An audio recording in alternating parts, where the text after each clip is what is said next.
He's he cut it. That's awesome.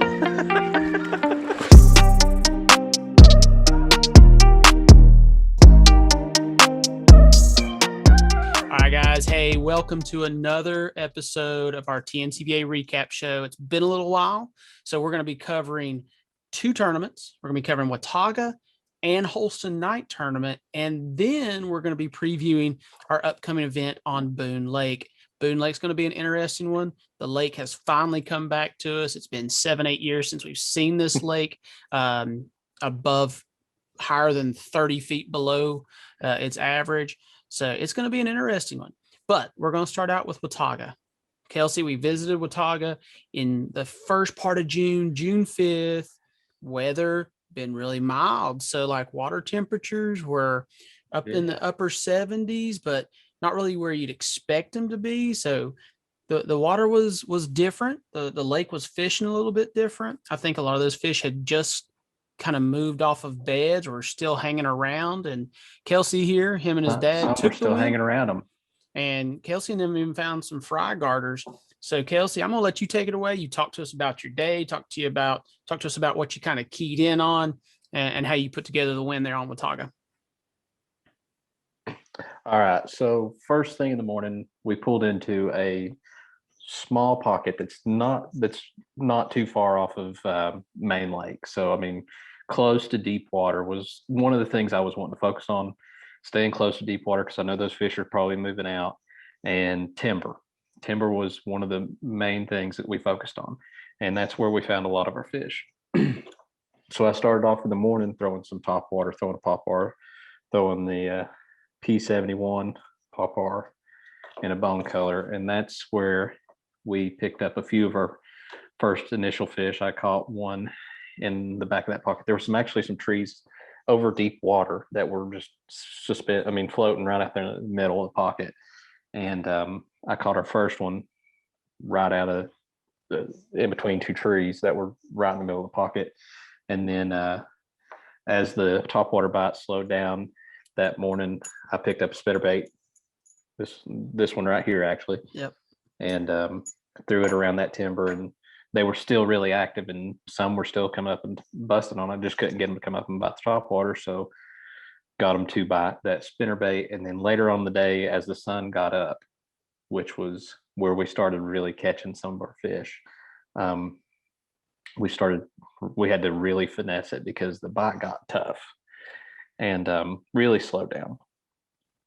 So now you said as the sun got up, but you mentioned the fact that the timber you were kind of keying on was not timber that was following the slope of the bank down into the water there, right? Like we're talking about timber that's almost like a floating dock itself. Yeah. And how it sets up. So you feel like once that sun got up, that's what really positioned them in that timber a little bit better? They were looking for that shade. They were wanting, these fish are very visual in these clear water lakes. So they're going to look at their dinner before they eat it. You know what I mean? Yeah, a lot of times, definitely. On these other lakes, it's not these Watauga, South Holston, they're not as dirty as some of these other lakes. So oh yeah, definitely. They're very visual. So they got to protect their eyes and all things like we do too. So we started keying in on the same stuff, just slowing it down way slow. And we were throwing a 4-inch wacky rigged green pumpkin Cinco. Now you had said to me kind of after the tournament and stuff that you all were getting bit on the fall, right? Like a lot of this stuff it wasn't you were working it very much. Mm-mm. It was more of just flipping it out near this cover. If you didn't get bit on the fall, you weren't going to get bit, is the way I saw it. Okay. That's the way most of our bites come. And actually, one of the fish that I caught, we pulled back a little further back into the pocket where we started. We were getting ready to pull out of there and head to a different spot. And I was like, I've seen fish jump back in there earlier in the day. So I was like, let's just pull back in there, check it out, see if there's any beds or anything. So we pull back on this point, and there's a big trash pocket right here to our left as we're facing that point. And when we pull up there, I see Fry but I don't see anything guarding them. So um, I'm looking around and I'm like, well, okay, look, there may be one hanging around this trash. So I'm throwing that Cinco around that trash, and then I turn around and I see a bass guarding those fry that I didn't see there a few minutes ago. Yeah. So I fired over there with a Cinco, and I missed it actually by like 4 or 5 feet.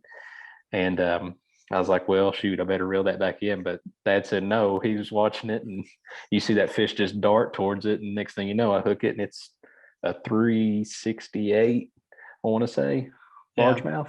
It was garden fry. So, I mean, And guys, let's talk about what he means by garden fry. So once these bass they come in, they spawn, the female's going to get out of there. She's going to move off. She's going to go somewhere, start to heal up. The buck bass, the males are going to hang around, and they're going to protect these fry once they hatch, hang around them for a little while to keep bluegill, anything else away from them. And typically, if you can find those fry, flipping a weightless wacky rig, throwing a pop bar around them, anything to annoy that buck bass to make him think it's a threat, he's going to go after it. Just like Kelsey said, he threw that thing 4 feet to the right or whatever of this group of fry, and that bass still shot out there after it. And that will be another thing that I'll say is with that wacky rig, Kelsey, like, you throw in that green pumpkin and you're like, well, it is clear water, but that green pumpkin also mimics a bluegill to an extent. And we found bluegill beds in a couple areas. So those brim beds were starting to show up. So they were up shallow too. So if you could find that fry and find one garden, he was going to eat. He was going to go after it pretty quick. But another thing that I saw that I wanted to ask you all if you saw throughout the morning, early morning, now it was short lived, but there was a shad spawn going on where I was at. Did you all see a shad spawn where you were at? very small.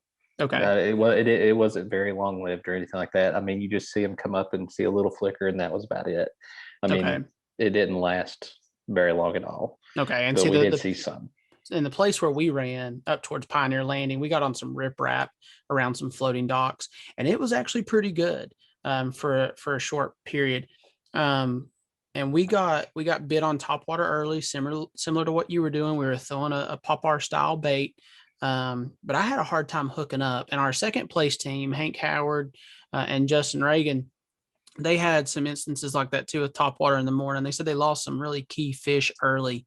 And I don't know exactly if they were keying in on a shad spawn or there was just one going on around them.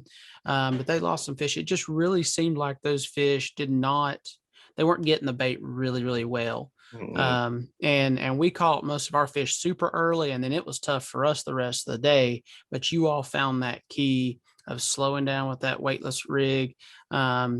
And so you catch the fry garter. Did you pick up a few more fish after the fry garter and make some upgrades?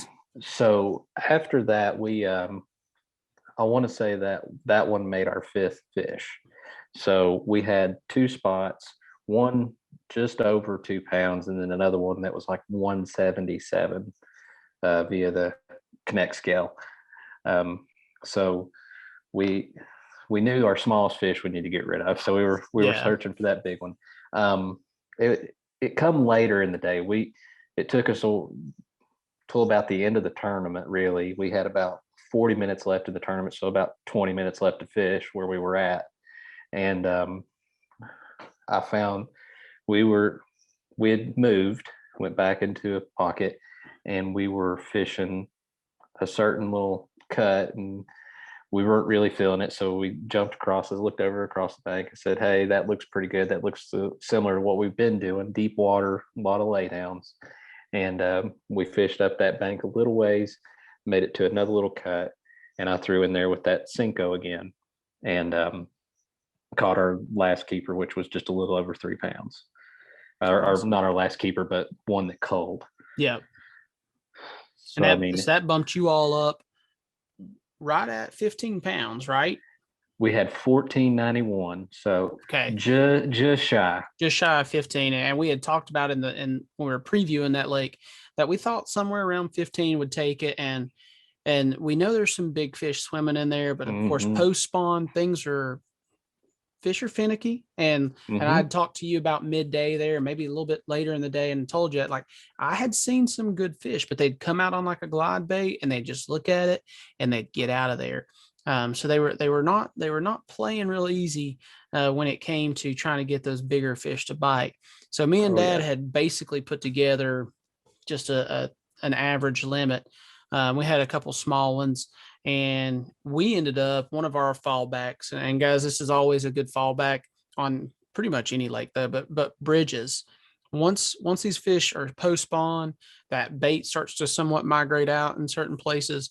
Going to those bridge pylons can be really, really good. But one of the keys for us was I wasn't necessarily fishing the bridge pylon.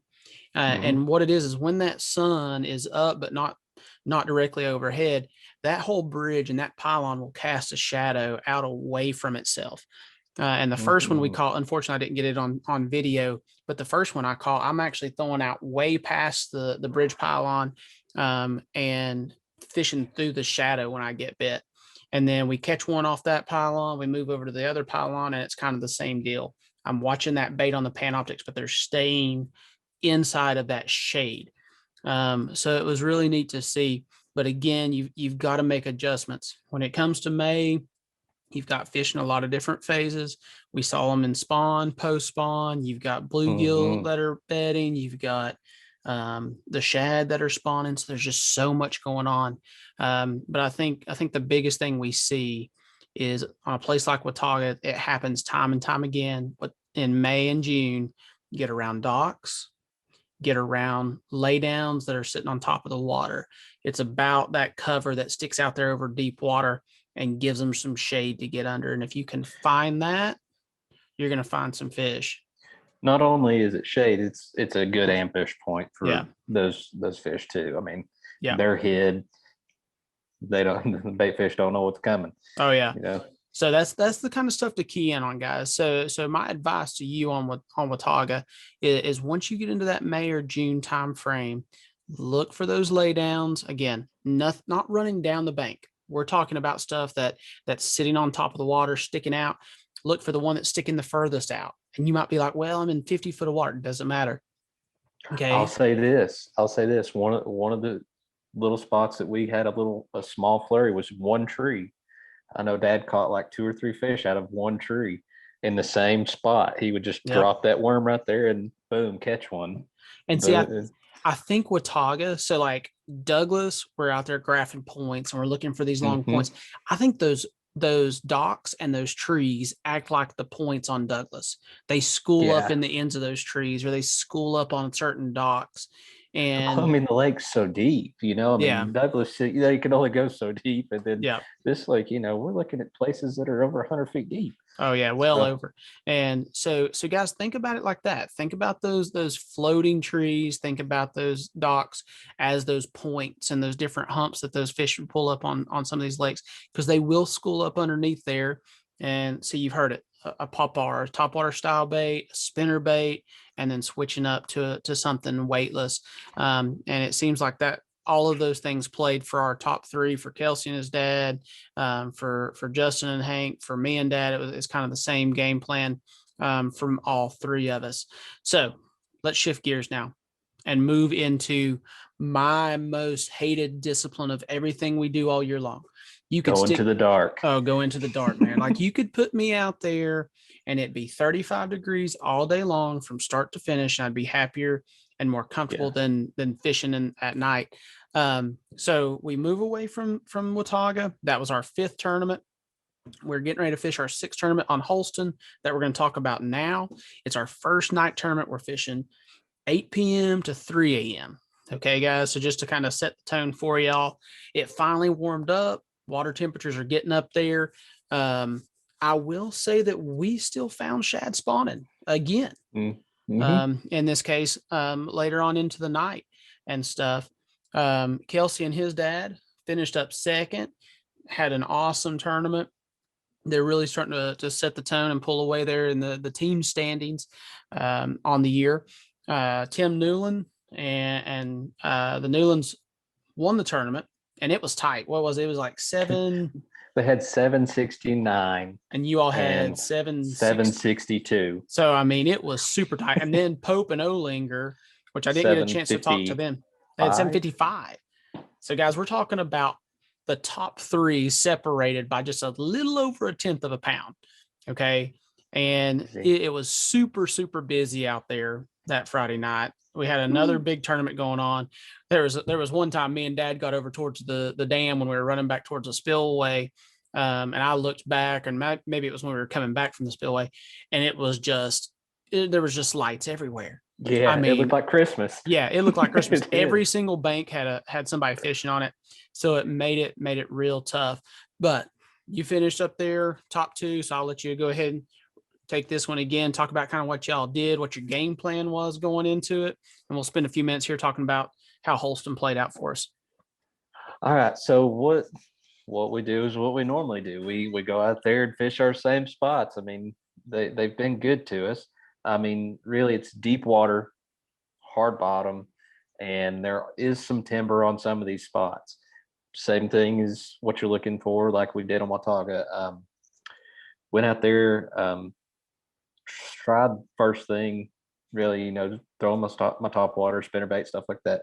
They weren't really active from what I've seen on my end of it, anyways. Okay. So I started finessing, and that's my thing.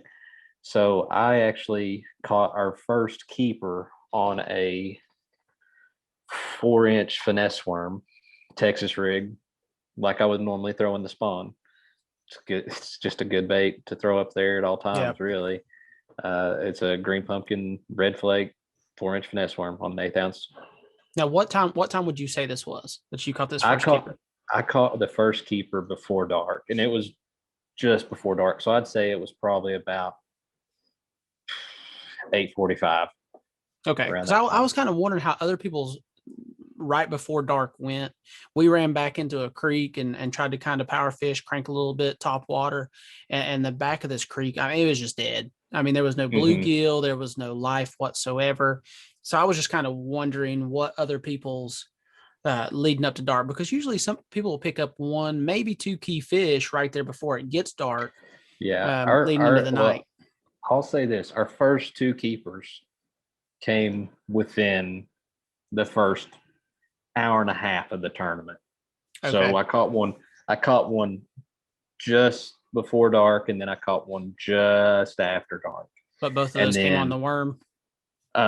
Yes, both of them did come off the worm, and then it got tough after that. Okay, so see, I think we missed that little window, kind of venturing off into some other stuff. And the thing is, for us, you can run back in those creeks. And remember, guys, length limit's 12 inches on largemouth, 15 inches on smallmouth. So you can kind of sneak back in some of these creeks sometimes, pop a couple 12-inch largemouth, know you've got some fish to weigh in, know you've got some points secured, and then you can go out hunting. But I think we missed that little bite window where we were at. So. Yeah, and especially with the boat traffic, like if you've got a good spot, you really couldn't move, because if you did, chances are somebody was either going to be on your next spot, or you try to turn around and go back to your other spot and somebody'd be there. Because I mean, we had a tournament that was out there that had 80 something boats almost. It seemed like it. There was a ton of them out there. I mean, and there was actually, I think, maybe 2 tournaments going. I never got actual like clarification on if there was multiple tournaments or what, but I know there was one going out of 421. There was 1 or 2 going out of Obnob with us. So like you said, if you left, you might not get on anything. Yeah. I'll say this: I know we fished a lot of tournaments out there at night, and that is probably the most boats I've ever seen out there fishing at night. And I mean, I've been out there when they shot off fireworks on the 4th of July. Yeah. I've not seen that many boats on the water out there fishing. Yeah, it was crazy. Yeah. So you got 2 fish in the box. It's for an hour and a half into this thing, it slows down.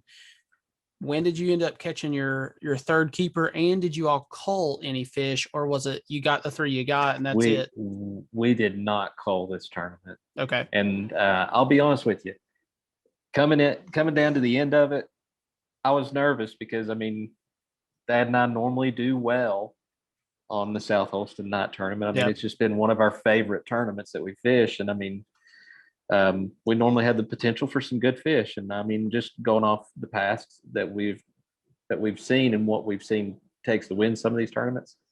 Coming into the end of it, we're just having two fish there towards the end. I was getting a little nervous Yeah. because I mean, normally we have at least 1/4 at this time. I mean, it's Yeah. just normal. It's just normally how it goes. Yeah. And so we're getting down to the end of it. We'd actually moved spots. Our spot, and I was like, we just need to move. We've been here too long, and nothing's really happened. So we moved to another spot that we like. Also, very deep water, and just it's more of a bluff. This is more straight off type stuff. Okay. And we're out there fishing down through there, and I actually hook one, get it up to the next to the boat, and I lost it.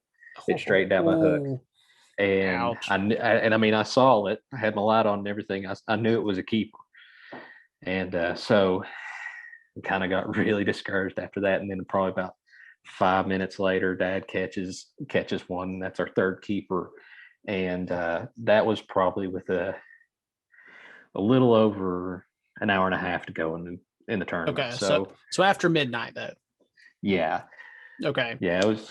Because see, our game played out far more scary than yours did. Because like I said, where we missed that window, we came back into the mouth of a creek as it starts to roll out onto a flat. There's a little bluff section before it rolls on out to the main channel. And it, like I said, going into the creek, it's right there at the mouth. So it's basically the bluff, the first bluff going in or the last bluff coming out, however you want to look at it. And we pulled in there after we had gone back in that creek, and we pulled up on it, and it's probably a 75-yard stretch at max. And we go through there and bam, bam, bam, bam, bam. We're getting bites, and we catch all these short fish, 14 and a half, 14 and 3/4. I think we caught 5 fish down there and had to throw them all back. So we left that spot, went and ran around, checked a few other places, ran all the way down towards the dam behind the spillway or into the spillway area.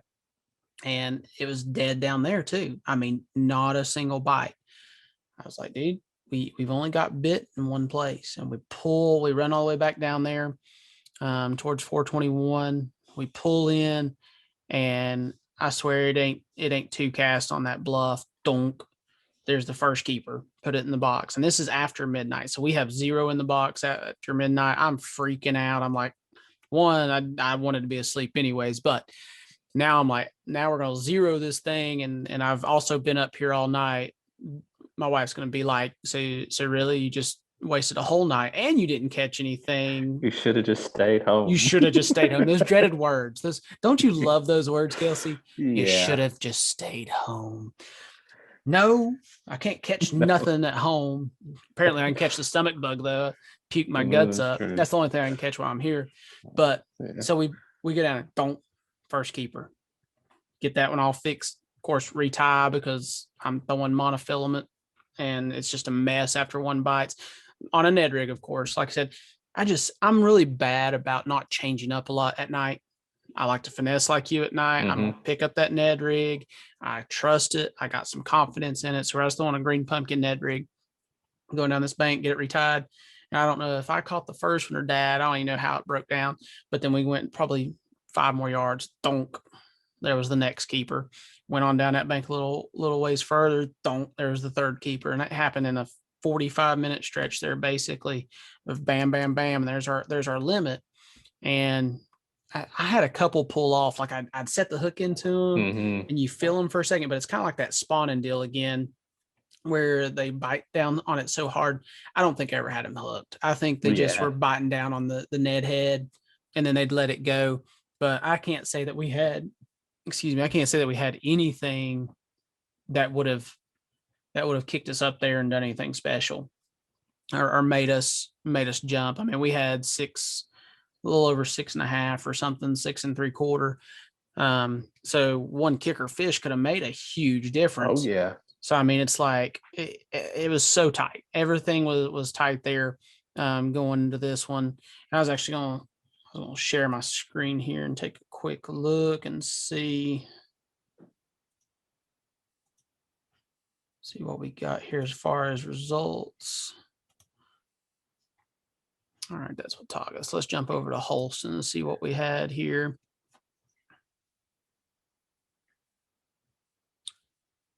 All right. So like I said, you can see there, Newland 769, y'all was 762. Then we had Olinger and Pope with 755. Did you get a chance to talk to them, see what they had going on? Oh, I I can't did I remember. did not get a chance to talk to them. That's the downside to I've, night I've slept tournaments. since then. I know I've slept since then, and it's a night tournament. But you can see here, guys, a lot of those sevens, then getting into those sixes. But it was a tough night on guys, and I still think that a big part of that tough night was the fishing pressure. We had so many boats on the water. Well, I And mean, of course you had the looking for Walter the weekend before, yeah, which had immense amount of pressure out there on the lake. So the pressure was tough. These fish had seen a ton of baits. So I think that was playing on them a lot.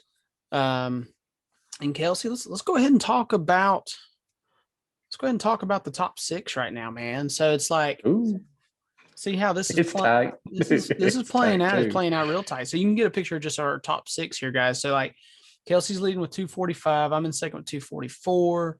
Bob's in third with 242. My dad in fourth with 241. And then Hodges and Lester both with 232. But this is still just with one drop factored in. Mm-hmm. So you put a second drop in there for a lot of people, and now all of a sudden it's going to tighten things up. Now it's what we got. We've got tournament number, that was number 6. So as far as the schedule goes, we have 1, 2, 3, 4 more regular season events, guys. So our team of standings for the year, our team of the year is determined for just the regular season. So Boone will be a team of the year points race. Douglas, Boone again in October, and Watauga there at the 1st of November. But then when we go to that classic, that's when we'll decide our angler of the year, because we'll be fishing for individual points. But we've only got 4 events left to go in this team thing, Kelsey, but you and your dad are sitting really good. We'll still have 2 drops for the team, but y'all have had some very, very consistent finishes for that team of the year. So right now, I mean, the only thing y'all finished outside the top 3 is Chick, but you didn't even go. So, well, okay, let's see. We finished 7th on Cherokee. So that's your only thing outside the top 3, isn't it? Top 5. Okay. Because Douglas, we finished 4th. Okay. So, but still, top 5s throughout basically the entire year. And this year, especially, we're having a great turnout. So we're having 18 to 20 boats. We've had more than 20 in a few events. So, I mean, finishing top 5, it's not like you're fishing against just 6 other boats out there. So y'all are doing really well in that. It's going to get interesting. So let's shift gears. So Watauga's out of the way. Our first night tournament's out of the way, but here comes Boone. And guys, Boone is scaring the bejesus out of a lot of us, because these fish have a whole new world. I mean, it might as well be a brand new lake. And we've been roughly 30 to 40 feet below summer pool, like 10 feet further down than what winter pool technically is. For what, just 8 years? It's just been a little above the main river channel. Yeah, the original river channel. For what, 8 years now? Yeah, something like that. So and then they dropped it in 2013. I think it was 13 or 14. So now you've come in here and they've cleared out some of the timber that had grown over that course of time, but not all of it. So if you're not familiar with the lake, there might be standing timber right there where you want to fish on a bank or whatever, or going into a pocket. Just a word to the wise: don't cut corners. Stay in the middle of the lake, guys. When we do get out there, don't be making those sharp turns like you normally would on any of these other lakes, because there's stuff out there that will get you damage. And this is not one of those now to be like thinking you can just run as the crow flies. Like, I would suggest to all of you get out there, make you some new trails on your electronics, kind of know how to get back into some of these places. But let's take this conversation to the other aspect of this. Will those fish be there in that super shallow stuff, all that new cover? I'm gonna let you tell me what you think is going to play out here, and then I'll give you my synopsis, and then we'll talk about what we think win and weight's going to be on this thing. So, how do you think these fish are going to set up, Kelsey? How do you think this is going to play out? Go. Okay, so here's what I think. We know a few years ago, Watauga Lake flooded. Fishing was really good. Those fish loved it. Oh yeah.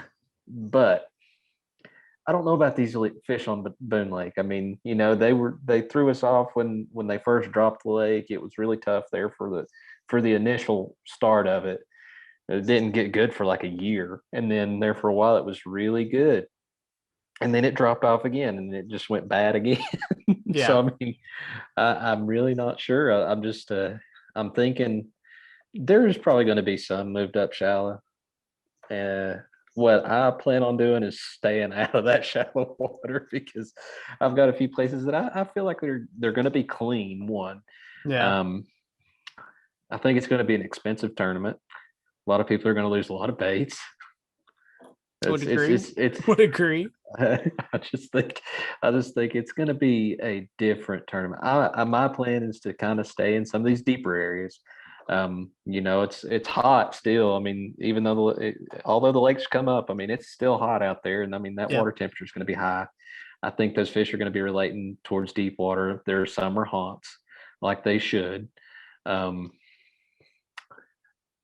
They might even be deeper than we think they'll be, because some of them may relate to some of that deep water that. And see, here's what I'll jump in and start chiming in. That's what I was getting ready to say. And I talked to Dad about that today. I was like, you have two schools of thought, right? If there's a flood, you fish all the new stuff that you can get to, you goes back as far as you can, or you fish the old bank line, and it's kind of like, how many of those fish will hang out at those old break points where they would set up at, or some of those humps that might have been in 10 foot of water last year when the lake was still way down, now's in 40 foot, but are they still going to be out there on that hump in 40 foot, 50 foot of water? I don't know. But my thinking is this, and I know you said on Watauga, we've had those floods before and they move back into that brush. Like they get way back in there, but we're talking about a 6, 7, 8 foot deal. This is like a flood of 40 feet, basically, that they've just had happen. And it's like when God flooded the earth to these fish is what it's like. They're like, what in the world is going on? So it's like, I feel like and they've brought it up slow. It hadn't been super quick, but I still feel like the fact that it's summertime, the water's warm, and the fact that there's been so much of a change, I feel like those fish will still be relating, like you said, to the steeper walls, closer to the main channel. And I worry still that even though there might be all this new stuff, all this new water that's there, all this new bank, that there's so much cover there that you're going to be looking for a needle in a haystack. And with trying to get 3 15-inch largemouth, and I've heard the bite's been tough. I hadn't been paying attention to a lot of the rodeos going on, but I haven't been hearing great reports coming out. It's been a tough bite. So like in my mind, I've got to go where I feel like the greatest concentration of fish is. And if I feel like there's 5 or 6 fish sitting on this point versus 5 fish down 100-yard stretch of bank going into a pocket full of trees and cover and all kinds of stuff, I'm going to sit on that point and try to get 3 of those 5 to bite instead of hoping that I put a bait in front of the right tree limb that's underwater, right? Yeah, I think this tournament right here is going to be more of everybody just needs to go into survival mode and do what they can. just get through this one. Because I don't know. I feel like this one's going to be really tough. This one's got me nervous in a way. I'll just be honest. Oh, for sure. It's like, if you still have a 0 to throw out there, I'm going to use it right here. Here's my 0. Here's one of my drop tournaments. No, we've got 2 more tournaments after this one. Oh, I know, right? On Boone, 2 more on Boone. But Give it to me in the daytime. I can venture into that stuff a lot easier. At Hmm. night, Yeah. I've talked talked about this with Snyder before. I struggle to move around at night. Like Yeah. I don't want to change up baits either, but I also don't want to do a lot of running around because, and especially in this case, I'm not familiar with the water now. I don't even know what I'm looking at. Hmm. I don't know what's going on. I don't have a feel for the lake anymore. It's not like running around on Holston or Watauga. I know what the bank Hmm. looks like. I know what I'm fishing. It's totally different. But I will say this, I am very excited about finally having some stationary docks with some poles in the water to go flip. And I think instead Hmm. of just having a Ned rig on, I think I'll have a pit boss or a rage tail or a flipping jig, something a little Yeah. bit meatier on a lot more in this tournament. And I still may venture in there with a nighttime spinner bait around these boat docks, but I Yeah. think that's going to be one of my biggest players for me that hasn't played forever now, for 8 years or whatever, is going to be these stationary docks and getting around those posts out towards the end, towards the deep water. I can guarantee you this. 95% of the things that I'm going to be throwing will be weedless. Okay. Yeah. Yeah. I They will can not. guarantee you I don't want any that. treble hooks on stuff. Yeah. Yeah. It's going to be one of those. You may drive yourself absolutely insane getting hung up, trying to get yourself unhung, Hmm. shaking yourself loose. It may drive us absolutely bonkers on this tournament. And that might be part of that survival piece. We Yeah. talk about in the wintertime, like if you can get your head through trying to fish in cold or trying to fish in the nasty weather, you've already beat half the field in any tournament you go to. I don't care if it's a BFL, an open, an elite, like there's still going to be people that are like that type of stuff is messing with them mentally. Listen, I put myself in the hospital because I've enjoyed fishing so much because of being And out that there in is the true. cold. We went out there and that was not a good idea. Of course, we're going to blame that one on faulty rain gear. Yeah. That was a little bit more the rain gear's fault. That was not the Yeah. fact that we were idiots and fishing in It just way too cold of weather. it failed. It was 42 degrees was the high that day, and it rained, and I was soaked through to my underwear, and I had 3 layers of clothes on. And if it ever got to 42, I'm a millionaire. Yeah, that's what they said the That's high what they was. said. They were lying. They lied to us tremendously. But yeah, this one is going to be one of those mental preparedness, mental toughness is going to play a role. So I'm going to put three baits out there that I think are going to be the biggest players. And I think that's going to be a jig, a spinner bait, and a Ned rig. Give me Okay. three. Give me your three. Worm, just a Texas rig worm. All Those are right. going to be some of the things I've got tied on. A tube, I'll still throw a tube. Mm-hmm. And I'm kind of with you. I'm thinking a jig. I'm thinking because I mean, I know we haven't had one out there in a while, but I mean, you guys know those small jigs, like even a hair jig on Boone at night with a small little chunk. That's a killer bait out there. It is a killer. Now, here's my backup plan. This is plan B for me. Okay. I'm running up in the rivers or running wherever it is where they let these Florida strain go because I'm convinced. I mean, they've had what, a month now? Surely to goodness, they're almost 15 Yeah, inches long already. They've got have to be. I mean, accelerated growth in their genes. So yeah, I'm gonna what go look for they're Florida supposed to strain. grow up. I think they're supposed to grow what up to a pound per year. That's Yeah. what So they they're. and with all Yeah, the forage and stuff and no competition, I mean, these poor old northern bass that we got in here have been eaten alive probably by half of them already. So I'm going to true. go find the Florida strain. I figure they're already up to about 16, 17 inches long. Pretty soon they'll be eating the striper. But I do say Have this, to. 5 years, I think in 5 years, Boone's going to be an awesome fishery, especially if they continue to restock it a few more times with those Florida strains. So watch out. Boone could be a hot little hidden gem once those Florida strain get to growing, man. I agree. So those are our three baits that we think. Now let's go win and wait. I know it's starting to rain. You hearing rain? No, my lights are flickering, but You're not going to be in Kansas anymore, Toto. got a storm coming. It's a nader. No, I'm going to say. I remember 3 fish, guys. I say 3 fish. 3 fish. I'm going to say 5.5 pounds. 5.5 is going to win this thing? I think it's going to be tougher. I think it's going to be a tough tournament. You're making it even harder for me to want to show up for this thing, dude. Well, I mean, I'm thinking. Well, hold on. Let me think. I'm thinking we'll give it 6. Give it 6. That's a 2. That's 6. A 2 All right. average. He's gonna go low. I'll go the over on what you're saying here. I'm gonna say you're gonna have 3 2.5 pounders because I'm gonna say these largemouth are gonna be hefty. I'm hoping. I think you're gonna catch 3 of them.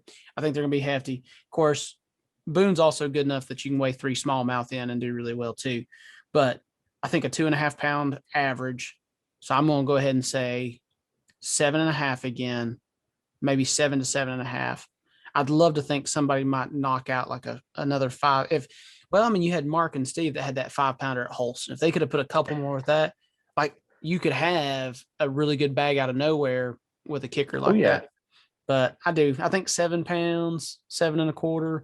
I think it's going to be tough. I think 3 fish is going to be golden. I think if you can get 3, I think there's that high likelihood in my mind somebody might win this thing with 2. They might come in with like a 3 and a 4-pounder and be able to win this thing with 2. Possible. Because they get on a good big fish bite. So I think so. I will say this. I stopped by the ramp today. The ramp's looking good. We got 3 lanes to get in the water there at TVA. Parking's looking good. If the lights are turned on and working, we should have some good lighting, which the lights we had there at Holston and having that stuff lit up and having up under the tent lit up, the pictures turned out great. We're still able to see everybody's faces, and we didn't have any like ghost angel halos with their headlights on and all you see is this glare in the camera. So I think it'll be good. Like I said, the TVA ramp's in good shape and is looking good right now. And we'll have plenty of parking and stuff. So it's kind of nice to get back to that and stop. I was getting tired of putting it over at Pickens and being down there in the gravel and being down there in the dark and stuff. So that's going to be nice. But guys, we're going to go ahead and put a bow on this one and wrap up this recap show. But I do want to say thank you again to our partners and the sponsors that we've had for these events. Kingsport CPA was sponsoring Watauga there early in June, and we've even picked up a couple new sponsors to kind of finish out our day tournaments this year. We've got Uncle Ray's Potato Chips coming on board for our Boone tournament there in October, and then Tri-Cities Logistics coming on board for our final regular season event there on Watauga. So that's all awesome news. Great things going on, guys. We've got a meeting coming up on July the 12th, so be there. We're going to have Gary Sanders sharing about his experience at the Bassmaster Elite Series down on Gunnersville. He was a marshal for that event. So he's going to be talking to us about who he was riding around with, some of the things he learned, and just his experience there. He'll talk to us about that. But again, as always, thank you all for hanging out with us. Kelsey, thank you, buddy, for being a co-host on this show. It's been a blast. You got any uplifting words for our guys as we head off into the night again for Boone Lake? Just be careful and be safe out there. The world's crazy. Don't get mad about getting hung up. All right, guys. Exactly. Take it easy. Get some practice. Get some time on the water. We'll see you all at the next event.